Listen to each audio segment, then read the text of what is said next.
Hello दोस्तों, कैसे आप सभी। मैं अरविंद आप सभी साथियों का एक बार फिर स्वागत करता हूं आपकी अपनी क्लास अरविंद सर साइंस में।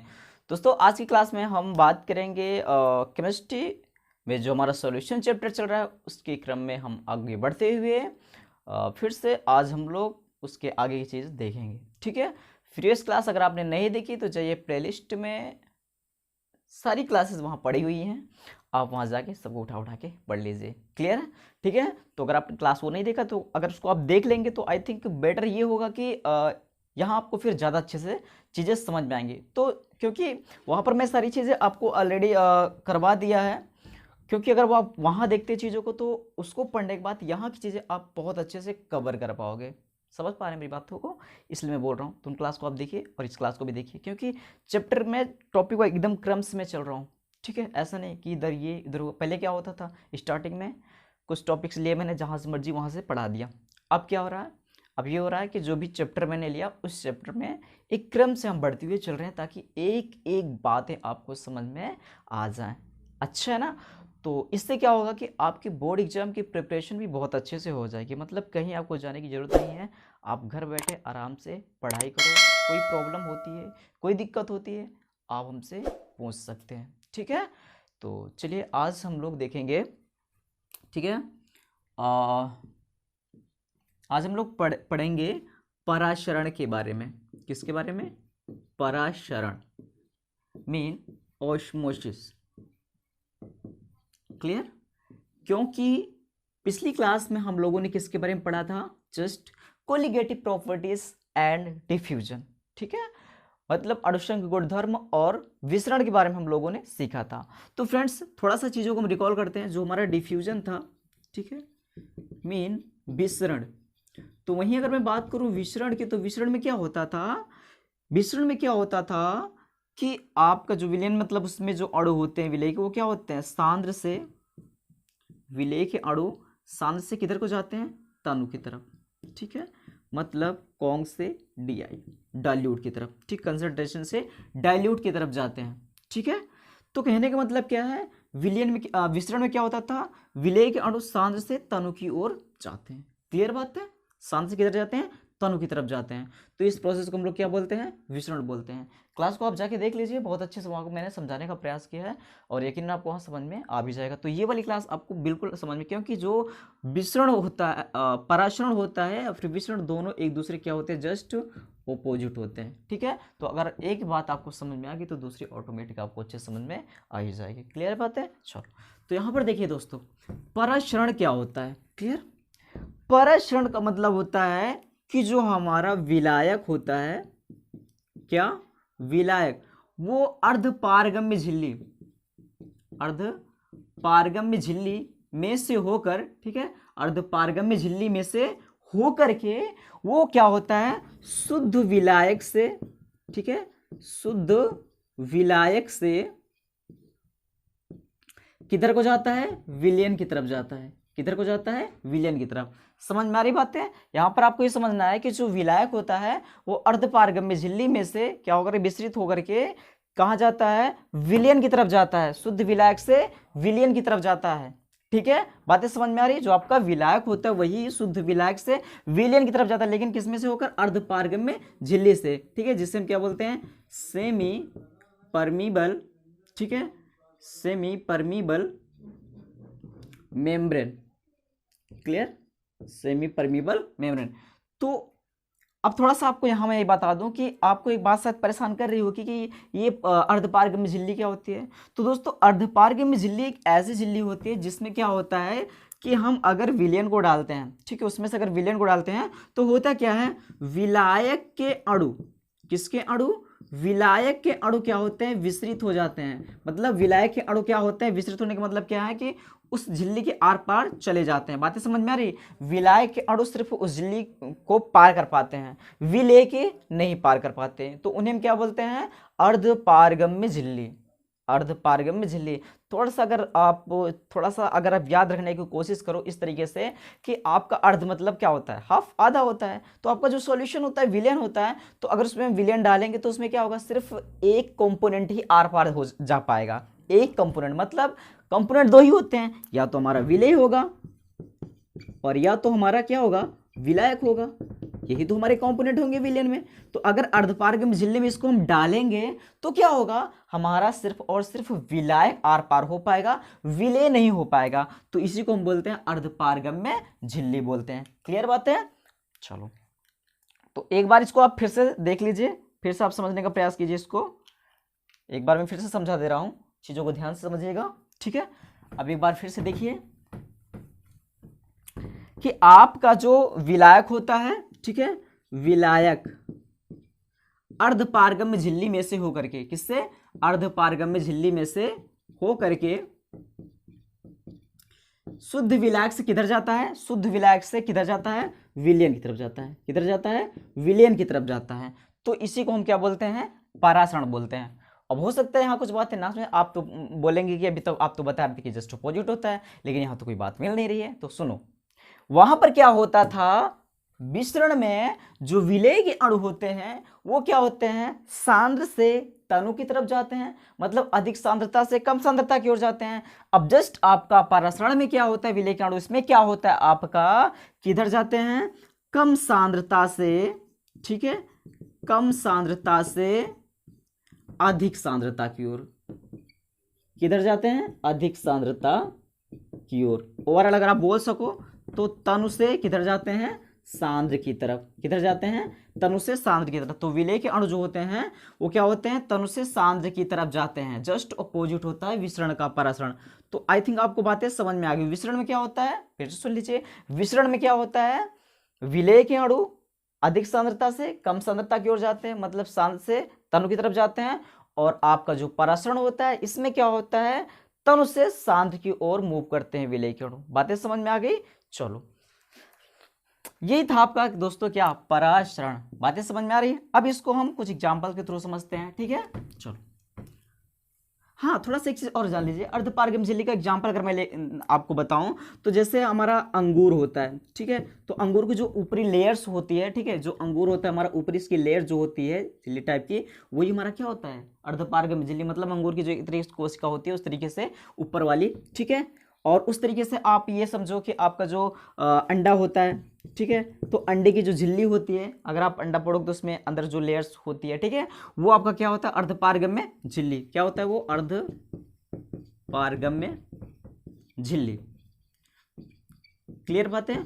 और बकरे का ब्लैडर जो होता है, ठीक है, बकरे का जो ब्लैडर होता है वो सब क्या होते हैं, आपके अर्धपारगम्य झिल्ली होते हैं। लेकिन ये सब कैसे होते हैं दोस्तों, ये सब आपके होते हैं नेचुरल। कैसे होते हैं, नेचुरल, मतलब प्राकृतिक अर्धपारगम्य झिल्ली होती हैं। और दोस्तों और आपको ये भी बता दें कि प्राकृतिक अर्धपारगम्य झिल्लियां जो होती हैं वो पूर्णतः, ठीक है, वो पूर्णतः अर्धपारगम्य नहीं होती हैं। बातें समझ में आ रही हैं? मतलब वो पूर्णतः अर्धपारगम्य का काम नहीं करती। मतलब उसमें क्या होता है, अर्धपारगम्य झिल्ली का सीधा सा मतलब क्या होता है कि इसमें सिर्फ, अगर इसमें विलयन डालेंगे तो सिर्फ विलायक के अणु, किसके अणु, सिर्फ और सिर्फ विलायक के अणु ही आर पार आ जा पाएंगे।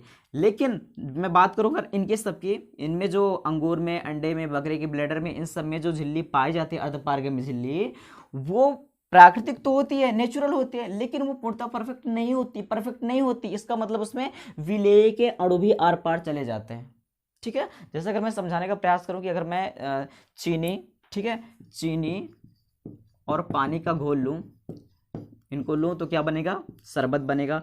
अब मैं क्या करूं, अर्धपारगम्य झिल्ली में अगर मैं शरबत डालूं तो अगर वो पूर्णतः अर्धपारगम्य झिल्ली है तो उसमें सिर्फ और सिर्फ पानी के मॉलिक्यूल से ही उसमें आर पार आ जा पाएंगे, चीनी के नहीं जा पाएंगे। समझ में आ रही बात है?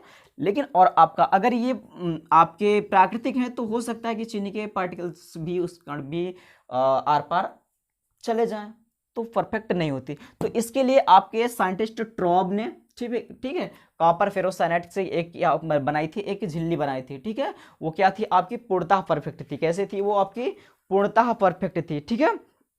तो ट्रॉब ने अर्धपारगम्य झिल्ली श्लेष्मा युक्त कॉपर फेरोसाइनाइड, ठीक है, किससे बनाई थी, कॉपर फेरोसाइनाइड, जिसका फॉर्मूला होता है Cu2FeCN6, ठीक है, कॉपर फेरोसाइनाइड। ये आपकी क्या है, पूर्णतः परफेक्ट अर्धपारगम्य झिल्ली है। किसने बनाया था, ट्रॉब ने। श्लेष्मा युक्त ये झिल्ली होती है। क्लियर है? तो ये आपकी क्या है, परफेक्ट सेमी परमिबल मेम्ब्रेन्स होती है। क्लियर है बातें? चलो, तो आई थिंक आपको बातें समझ में आ गई होंगी। तो इन्हीं में से अगर हम क्या करते हैं, विलेन को डालते हैं, तो जो आपके विलायक होते हैं वो शुद्ध से विलेन की तरफ मूव करते हैं। क्लियर बातें? या फिर वैसे समझो तो जो विलेय के होते हैं वो कम से अधिक की ओर करते हैं। ठीक है, बार बार भी बात बताने से आप भी बोर हो जाएंगे। ठीक है, तो आई थिंक आपको बातें समझ में आ गई होंगी। चलिए अब हम देखते हैं। अब देखो भैया, जो आपका परासरण होता है ना वो कितना होता है, दो तरीके का होता है। ठीक है, कैसे होता है, दो प्रकार का होता है। फर्स्ट मैं बात करूं, चलो, तो एक होता है आपका एक्सोऑस्मोसिस एंड सेकंड एंडोऑस्मोसिस। क्लियर? आपको दिख रहा है? ठीक है, बातें समझ में आ रही है ना? चलिए जी, बिल्कुल सब कुछ विजिबल है। ठीक है, चलो, तो अब यहां पर मैं बात करूं तो ऑस्मोसिस मतलब इसको क्या बोलते हैं हम? इसको हम बोलेंगे बाह्य परासरण। क्या बोलेंगे इसको हम? बाह्य परासरण। और उसको हम क्या बोलेंगे दोस्तों? उसको हम बोलेंगे अंतः परासरण। ठीक है, क्या बोलेंगे? अंतः परासरण।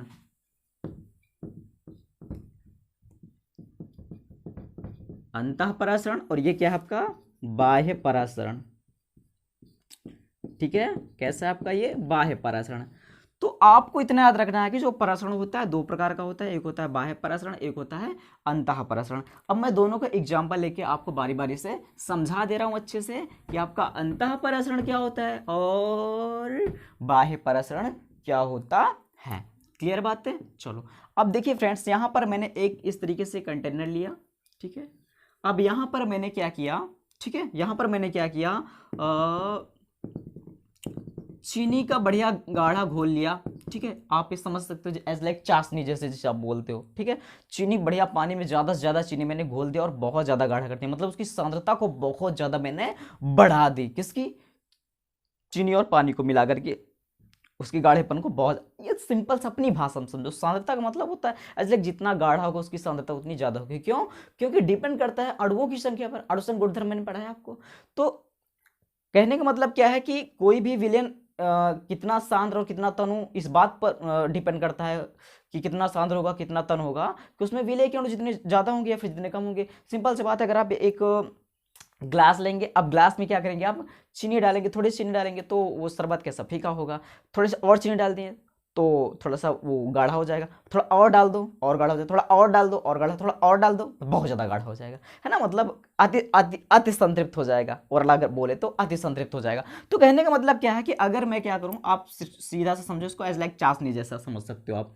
तो कहने का मतलब क्या है, इसमें मैंने पानी में चीनी का घोल डाल दिया बढ़िया सा, बहुत सारी चीनी मैंने इसमें घोल दी है, बहुत ज़्यादा गाढ़ा हो चुका है। अब इसमें भाई मैंने क्या किया, एक ला मैंने यहाँ पर लिया, मैंने क्या पता आपको, ये लिया मैंने ग्रेप्स। क्या लिया मैंने? ये ग्रेप्स है आपका, जिसको क्या बोलते हो? अंगूर। ये मैंने लिया अंगूर। अभी बढ़िया भैया अंगूर कैसा है? ये फूला फूला है।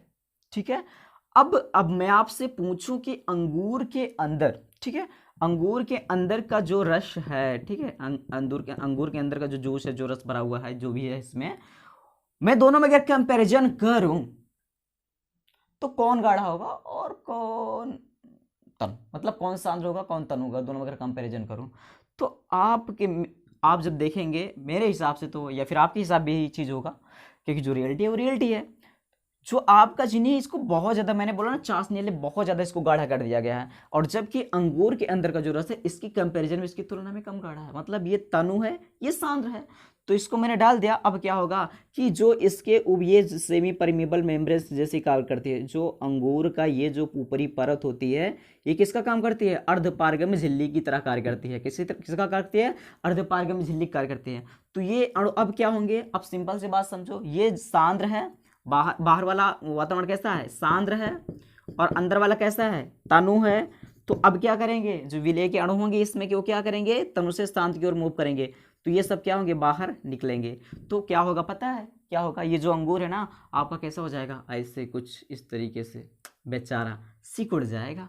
आपका अंगूर कैसा हो जाएगा? बिल्कुल सिकुड़ जाएगा। क्यों? क्योंकि इसके अंदर का रस तो निकल लिया, सब इसने चूस लिया। क्यों हुआ? कैसे हुआ? इसलिए हुआ क्योंकि ये ज़्यादा सांद्र है और ये कम, इसकी सांद्रता ज़्यादा है, इसकी सांद्रता कम है। तो यही तो मैंने बताया था ना, तनु से सांद्र की ओर, तनु से सांद्र की ओर मूव करना ही क्या कहलाता है, आपका परासरण कहलाता है। तो आपसे अगर मैं जवाब मांगू कि कौन सा परासरण होगा, तो भैया देखो ना, अंदर से कहाँ जा रहा है, बाहर की तरफ जा रहा है। तो इसको हम क्या बोलेंगे, इसको हम बोलेंगे एक्सोऑस्मोसिस। क्या बोलेंगे इसको, एक्सोऑस्मोसिस, मतलब बाह्य परासरण। क्या बोलेंगे इसको हम, बाह्य परासरण। क्लियर बात है। तो अब आपका कैसा हो गया ग्रेप्स, ये श्रिंक्ड ग्रेप्स हो गया। कैसा हो गया आपका, श्रिंक्ड ग्रेप्स हो गया आपका। बातें समझ में आ रही, मतलब कैसा हो गया आपका, बिल्कुल ये बेचारा एकदम से क्या हो गया, सूख गया है आपका। ये ग्रेप्स आपका कैसा है, बिल्कुल सूख गया है। ठीक है, क्यों ना सूखे, क्योंकि इसके अंदर का सारा रस तो निकल गया। तो ये आपका हुआ क्या, बाह्य परासरण।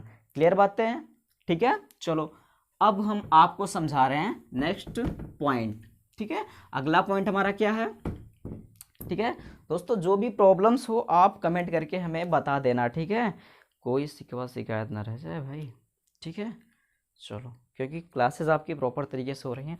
अब देखो यही मैं क्या करता हूँ, फिर से एक फंडा अपनाता हूँ। फंडा क्या है, एक्सपेरिमेंट समझ लो इसको। अब यहाँ पर मैंने क्या किया, इस बार भाई इसमें लिया बिल्कुल सीधा साधा चुपचाप बेचारा पानी लिया मैंने इसमें पानी डाल दिया। क्लियर बात है। अब पानी डालने के बाद मैंने इसमें किया क्या, लाया मैंने इसमें रेजिन, बिल्कुल, और रेजिन कैसी थी, बिल्कुल श्रिंक्ड। ठीक है, श्रिंक्ड रेजिन, श्रिंक्ड रेजिन मतलब सूखी हुई किशमिश। सूखी, कैसी, सूखी किशमिश। क्या है, सूखी किशमिश। अब इस सूखी किशमिश को मैंने क्या कर दिया, पानी में डाल दिया। अब आप समझ सकते हो भले वो सूखी है, सूखी भले है, लेकिन अगर आप कंपैरिजन करोगे पानी में और इसके अंदर के जो भी एक तरीके से आप समझ सकते हो कि इसके अंदर का जो जूस, मतलब जूस के अंदर का रस, अगर इसमें थोड़ा सा कंपैरिजन करो विलियन के में, तो एक तरीके से आप समझ सकते हो जो किशमिश है इसके अंदर के जो आपके विलय होंगे, तो ओवरऑल इसके समझ सकते हो इसके अंदर का जो विलियन होगा वो पानी की तुलना में, ठीक है, पानी की तुलना में क्या होगा, ज़्यादा सांद्र होगा। क्योंकि इसके जो विलय के जो अणु होंगे वो ज़्यादा ही क्या होंगे, इसकी डेंसिटी बहुत ज़्यादा होंगी, बहुत ज़्यादा होंगी, इसके कंपेरिजन में बहुत ज़्यादा होंगे। तो कुल मिला के गाढ़ा होगा, गाढ़ा होगा मतलब इसकी तुलना में सांद्र होगा। तो अब क्या होगा, अब पानी जो हो गया आपका कैसा होगा, वो तनु होगा, अंदर का इसका सारा मटेरियल कैसा होगा, सांद्र होगा। तो अब क्या होगा, मैंने क्या बताया, कैसे मूव करते हैं, तनु से सांद्र की तरफ। तो सिंपल सी बात है। अब ये क्या हो जाएगा, पानी किस में जाएंगे, चुक चुक चुक चुक चुक चुक चुक चुक चुक चुक। ये ऊपर वाला जो इसकी जो लेयर्स है वो किसका काम करेगी, सेमी परमेबल मेम्ब्रेन का काम करेंगे, अर्धपारगम झिल्ली का काम करेगी। तो ये पानी बेचारे सब चले जाएंगे, तो इसमें तो पता है कि ना ये चली जाएगी ना, तो इसमें क्या हो जाएगी, फूल जाएगी। ये आपकी किशमिश क्या हो जाएगी, फूल जाएगी। बड़ी आहा, गया कुछ जान अंदर आई है। ये आपकी क्या हो जाएगी, ये किशमिश आपकी कैसी हो जाएगी, फूल जाएगी। क्लियर बात है, कैसी हो जाएगी आपकी, फूल जाएगी। तो ये आपकी कैसी हो गई, सोलन रेजिन। ठीक है, क्या हो गई आपकी, सोलन रेजिन, मतलब एक तरीके से फूली हुई किशमिश। ठीक है, फूली किशमिश। तो ये आपका क्या हुआ, बाहर से अंदर की तरफ गया। तो ओवरऑल आप इसको क्या बोलेंगे, इसको आप बोलेंगे अंतःपरासरण। क्या बोलेंगे इसको, अंतःपरासरण, मतलब एंडोऑस्मोसिस, एंडोऑस्मोसिस। क्लियर बात है। तो ये रहा आपका अंतःपरासरण। ठीक है, तो आई थिंक आपको बातें समझ में आ गई होंगी। क्लियर है, सारी बातें क्लियर हैं, समझ में आया। ठीक है, कोई प्रॉब्लम्स हो, कोई दिक्कत हो तो आप हमें बताइएगा। ठीक है, आपकी समस्या का हम समाधान जरूर करेंगे। क्लियर दोस्तों, बस अपना प्यार यूं ही हमारे साथ बना के रखिए, आपके लिए तो हम हाजिर रहेंगे। ठीक है, बस आप लोग अपने कमेंट वगैरह से हमें बता दीजिए कि क्लास कैसी लगती है। थोड़ा सा हमें भी मोटिवेशन मिलता है जब आप कमेंट करते हैं। ठीक है, तो मुझे भी लगता है कि हाँ यार, आप लोग देख भी रहे हो, कुछ समझ भी रहे हो। ठीक है, हमारे साथ बने हो, तो थोड़ा सा मुझे भी लगता है कि हाँ, एक फैमिली हमारे साथ, तो उनके लिए कुछ करना चाहिए। ठीक है, तो आप लोग इस तरीके से ना इतना तो कर सकते हैं, कमेंट कर दिया करो कि हाँ क्लास आपको कैसी लगी, किस टॉपिक पे आपको क्लास चाहिए, और कौन सी बातें हैं जो आपको परेशान कर रही है, मतलब कौन सी चीज़ें आपको समझ में नहीं आ रही है, किस ओरल कहीं से भी आप, ठीक है, कोई भी टॉपिक आप हमें कमेंट करके बता सकते हैं। क्लियर है भाई, डरने की कोई बात नहीं, आराम से बढ़िया सा पढ़ो, कोई भी सब्जेक्ट से नहीं डरना। बातें समझ में आ रही है, मैं अपने डरने की बात नहीं कर रहा हूँ, सब्जेक्ट से डरने की बात कर रहा हूँ।